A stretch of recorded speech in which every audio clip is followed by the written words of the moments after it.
I think it's fair to say that the September Direct was controversial for many. One of the weirdest games that came out of that Direct was Pokemon Popia, and it has been back in the news a lot recently because on Tuesday it gave us a brand new trailer and then gave us a game keycard trailer, and that was the game in which they use an example for what game keycards are, how they work, and how to use them.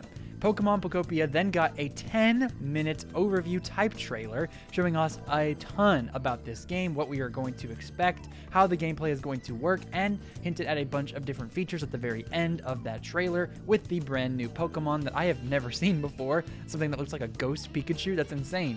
But this game is interesting to me, and that is something because I have never played a Pokemon game. In fact, I just recently made a video talking about why I'm not buying Pokemon Legends ZA on my Switch or Switch 2. It's just not interesting to me. I didn't like how it looked. I didn't like a lot of things about it, and it seemed as though Game Freak just wasn't changing yet again. Now here, all those problems are less stark to me because this is a simplified design, and so that means it is easier for them to make this game look better than ever. And of course, graphics aren't everything, but they do mean something. And so having a graphical game like this look as simple and cozy and almost like a mix between Minecraft and Animal Crossing instead of a Pokemon setting, it's really cool. And this extended trailer that they're calling it honestly did sell me even more on this game's concept. Essentially, you are on a deserted island. What people in the comments were saying, because based on the music and based on everything around, was some sort of post-apocalyptic Kanto. You play as a Ditto, which turns into a human that sees on the cell phone, it sees a human and turns into a human, walks up to this one professor guy, and boom, that's where the story starts. Then all of a sudden, you are transforming this island, this entire map space, kind of like a Minecraft type world, into whatever you want it to be. And at the very end, they gave us a little bit of a hint into what this gameplay could look like outside of simply just making it some sort of Animal Crossing Minecraft world where you're doing whatever you want with it. The Pokemon will request things from you, and this is enough to make me interested, more than enough to make me intrigued and wanting to buy this game when it comes out early next year, I believe in March. The idea of citizens in a town requesting things from you and you are the one essentially keeping everything together is as old as video game time. I mean, I think back to like Stardew Valley, right? They have a really cool system in which you interact with people and are able to build relationships with those people in the town while creating whatever you want out of your world. You can make your farm as big as possible. You can go into the caves and mine for as long as you want, or you can hyper focus on the relationships with people as the in-game years pass. And it is so fun because you get to pick your route. You get to pick what you want to do, and the fun you have is going to be the way you play that game. Whatever you enjoy is how you can proceed, and that is incredible. This game, it's reminding me of that. It's very reminiscent of that, because if Pokemon are requesting things of you similarly to how townsfolk can in other games, that means you are going to be able to play however you like. And with the gameplay diversity that we are already seeing here, I am more than hooked on this idea. They also focused in on a habitat idea here with you creating a habitat in a way you want, and then Pokemon related to that habitat will show up. Something out of like grass strand, Pokemon will pop out of them. They've showed off a different style of that to where you can go sit on a stool and then go fishing, and then you find a Magikarp, which is a fish type Pokemon. And of course, if you do that, if you settle by the sea, you're going to probably draw in a lot more water type Pokemon. But if you decide to do more grass theme, it's probably going to be grass, and you go on and so forth. I wonder if there's going to be some sort of volcano area or something like that to attract fire Pokemon, but that's neither here nor there, and we will see eventually. This trailer just shows how much you are going to be able to progress this game in your own way. You are going to be able to do whatever you want in this game, and however you proceed is going to be however you desire to. That is so much fun to me in this type of game. Some games people don't like that, and I understand, but with this type of cozy game in which you are just kind of able to do whatever you want, for me personally, there needs to be something pushing me forward. Having requests like from Pokemon, being able to move to various habitats, acquiring different Pokemon, that is so interesting to me. This world is desolate, it is post-apocalyptic, and they showed off this Ditto using the water gun to essentially revive the planet, to revive the world. You walk up to these different trees and boom, you spit water on it and boom, it looks way better. It looks as if it was a brand new tree sprouted up from the ground. It is so much more healthy. You are able to fix this world however you like, and that is fascinating to me because with Pokemon, I have always been interested in the concept. I dove deep into this in my Legends ZA video. It is such a cool concept to be a human, taking Pokemon and using them in battle and collecting as many of them as you can. That is just so cool. In this game, you are a Pokemon kind of not catching other Pokemon, but working with other Pokemon to build up a town of Pokemon. So it's Pokemon with Pokemon, and that is even cooler. I have been around the idea of Pokemon for forever. Just because I haven't played these games doesn't mean I don't know what's up.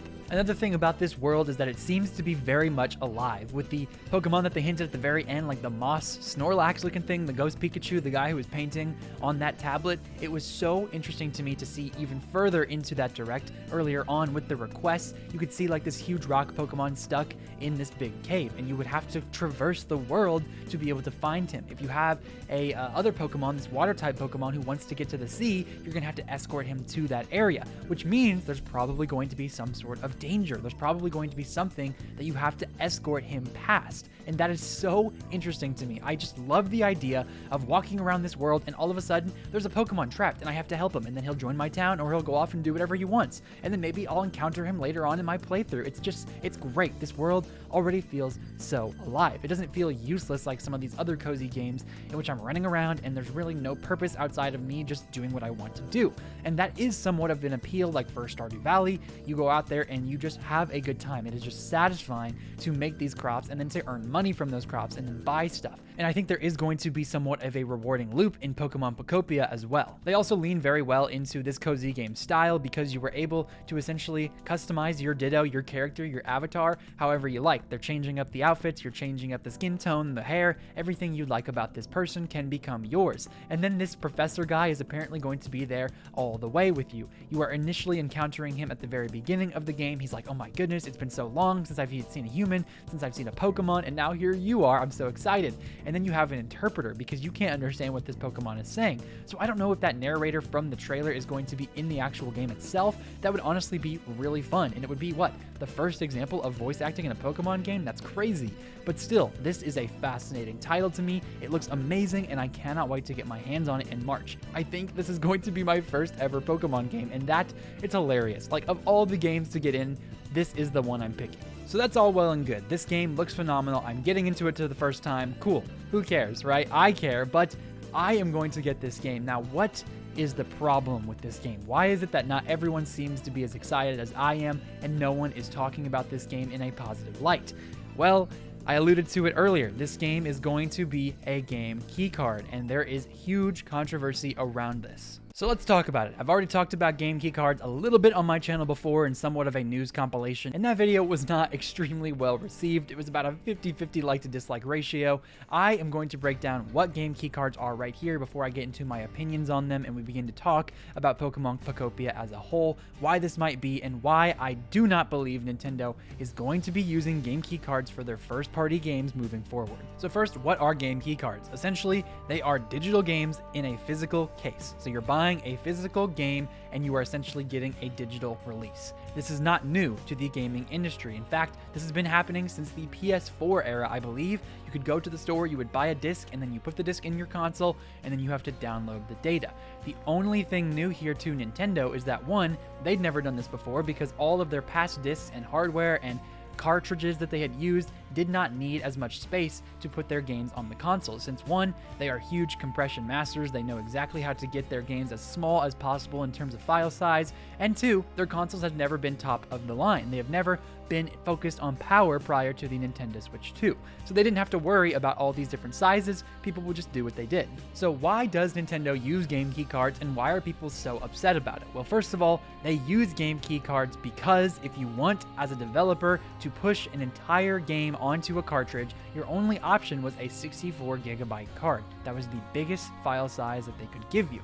If you don't have enough on that cartridge, you're just simply not going to be able to give people your games. And as we get into this new generation with bigger and bigger games, you are not able to fit everything on a 64 gigabyte cartridge. Now, Cyberpunk 2077, for example, was able to fit its entire game on a 64 gigabyte cartridge, and it was a physical release, no game key card, no dotted line, no fine print, no nothing. It was a simple physical release, and that game sold incredibly well and did very well. that game was compressed extremely well for its type of game, for the type of power that it had. So there are also critiques on whether or not companies are just taking the easy way out here, because if you essentially are putting in a download code, which it's not a download code, it's a physical cartridge, but if you're still putting that into your console and it serves as a download code, it's easier and cheaper to produce. Now, if you have a 64GB card, Nintendo only offers those. That is what is kind of grimy, kind of weird about this whole thing, is that they do not offer you smaller cartridge sizes. So for Pokemon Popia, for example, I believe it's going to be about 10 gigabytes. That's what the reports were saying. So Nintendo and Pokemon Company and Koei Tecmo, because this is technically a third-party release, but we'll talk about that in a second, Pokemon Popia did not want to have to use a 64GB cartridge, the money they'd have to spend on those cartridges, to put a 10GB game on it. That is why they didn't want to do it, if that makes sense. There are also arguments for game key cards saying that they run better on game key cards because some games require you to be streaming all of this data to the internet and being able to use that cloud service sometimes to make it run better. I don't know if that is necessarily true, but I have heard that some companies will do that because it simply makes their game run smoother. Now, if that is the case, then cool. I guess that makes sense. People would want it to be digital anyway, so you're constantly streaming towards it and it's working better. I think everyone would agree the better product is the one you'd want to buy.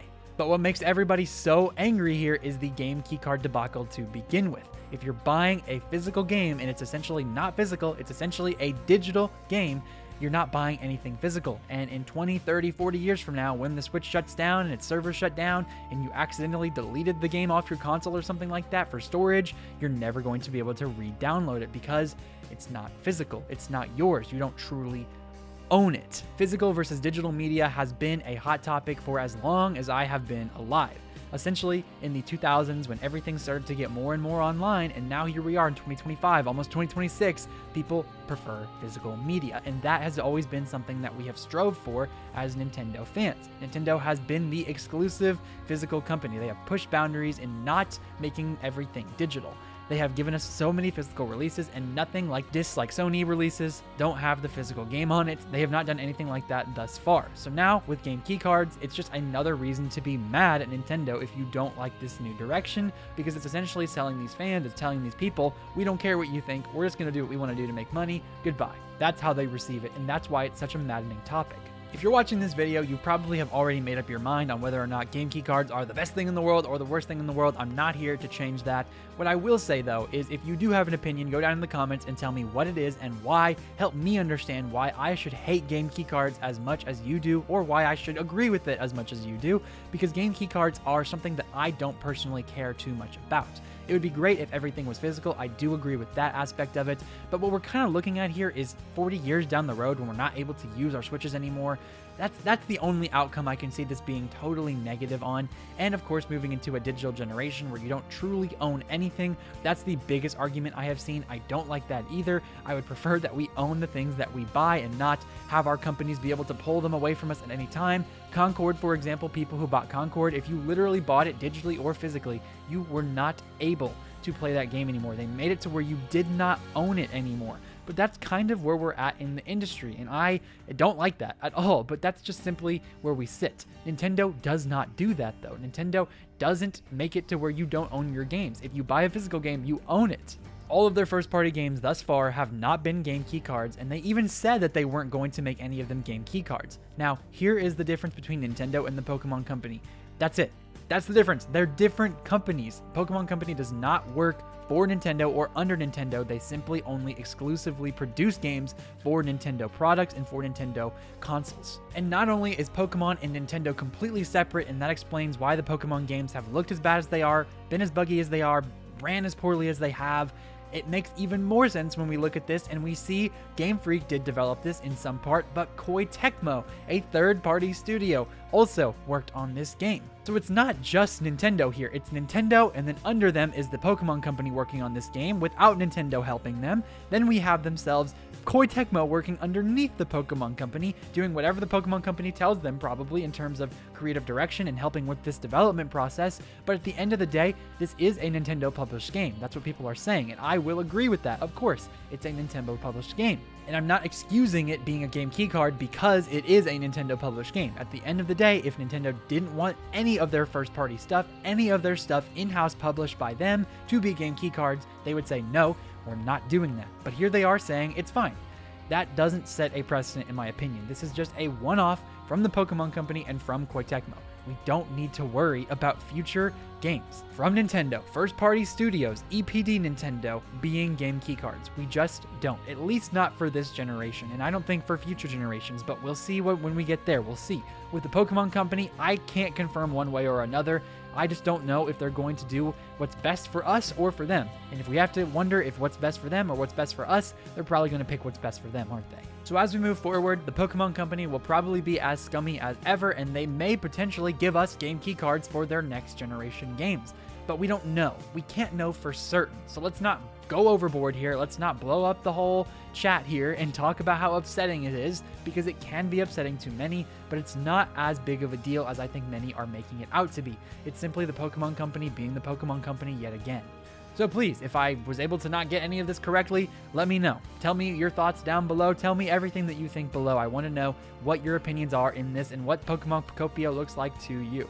If you enjoyed today's video and you learned a little something, make sure you press that like button and subscribe to join the channel. Click that notification bell to know exactly when my videos release, and consider joining my membership program, just a few bucks a month, to help support the channel and get early access to all of my videos. If you did enjoy today's video, make sure you click on the left side of your screen to see my video covering Pokemon Legends ZA, why I didn't buy it, and click on the right side of your screen to see what I believe is the future of Nintendo cinema. Thank you for making it to the end of the video. Make sure you have yourself a phenomenal day. This has been Ray's Nintendo Talk. I have been Ray, and I will see you all in the next video.